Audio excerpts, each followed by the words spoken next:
Et coucou les copains et bienvenue sur Kitchen Things, la chaîne dédiée au TCG entre copains. J'espère que vous allez bien, moi ça va très bien. Ça y est, la saison des Road to National s'est terminée après 4 semaines d'événements et compétitions un peu partout dans le monde. Et on se dirige déjà vers le Pro Tour Los Angeles qui aura donc lieu du 21 au 24 mars 2024, si je dis pas de bêtises, et où les meilleurs joueurs de la planète vont s'affronter pour se partager un prize pool de 200 000 $, mais surtout pour la gloire, pour la ceinture du champion sous le soleil de Venice Beach. On va pas se mentir, comme cadre, il y a pire. Du coup, moment parfait, que dis-je, moment idéal pour lancer ce nouveau format de vidéo que j'ai appelé la Gazette de Wrath, petit format court et concis où l'on va traiter de l'actualité compétitive de Flesh and Blood. On va du coup aujourd'hui parler de la méta de ces Road to National, quels héros surveiller pour le Pro Tour à venir, en partant bien sûr des têtes de série, jusqu'à parler des petites perfs isolées qui font plaisir, comme par exemple Betsy qui a marqué ses premiers points en League of Legends, et on est tous bien contents pour l'ami Betsy, elle le mérite. Avant de commencer, comme toujours, on n'oublie pas de mettre son plus beau pouce bleu, de s'abonner à la chaîne si ce n'est pas déjà fait, de partager la bonne parole. Bref, si vous aimez le contenu de la chaîne, n'hésitez pas à la soutenir et ça ne vous coûte strictement rien, c'est gratuit. Merci d'avance les copains. En attendant, je vous souhaite une très bonne vidéo. 4 semaines de Road to National plus tard, la sentence est tombée.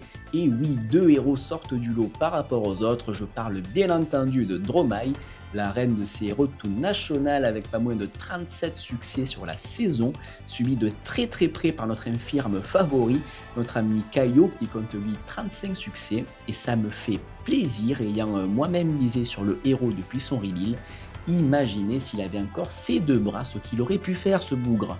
On ne se mouille du coup pas trop en disant qu'ils seront les héros à surveiller de près lors de ce Pro Tour.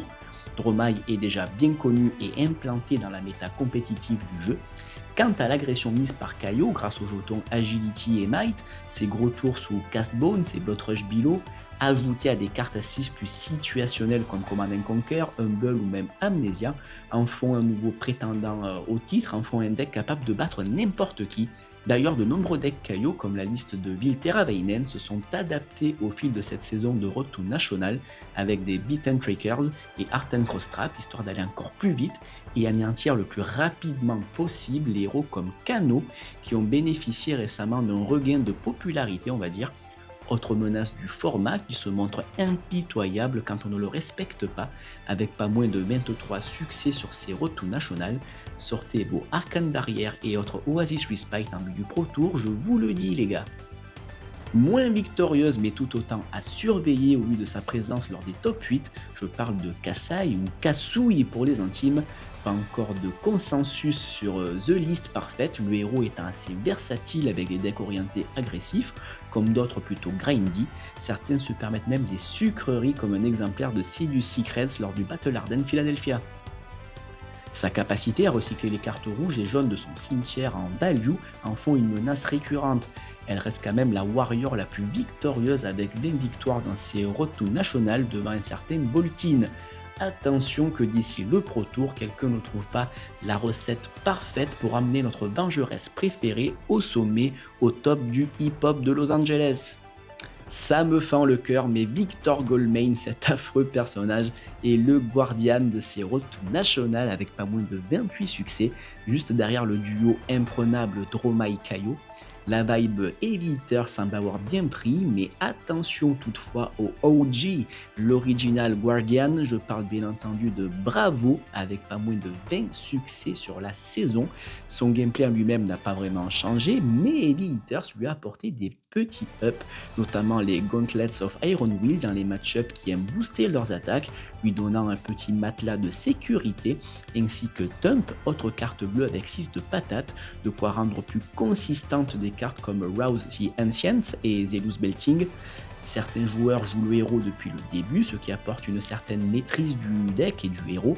Attention à ce que Bravo ne devienne pas le clou du spectacle, le showstopper littéralement. La news de cette gazette, sûrement la plus importante pour mon ami Quentin, qui voit enfin sa belle Betsy, marqué ses premiers points Living Legend lors de ses retours nationaux avec une belle victoire au Japon.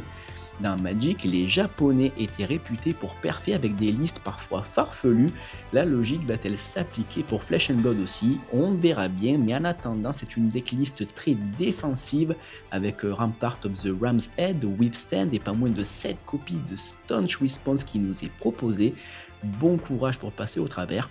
Je vous mets d'ailleurs la decklist en description pour les curieux, mais elle a montré que Wager contre des oppos non préparés au match-up fatigue semble être une option viable et même redoutable.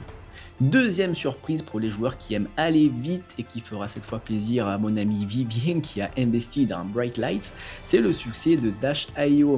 Teclo Pounder donne assez de patates à notre mécano préféré pour suivre le rythme de ce diable de KUO ou tout autre match-up qui aime aller vite.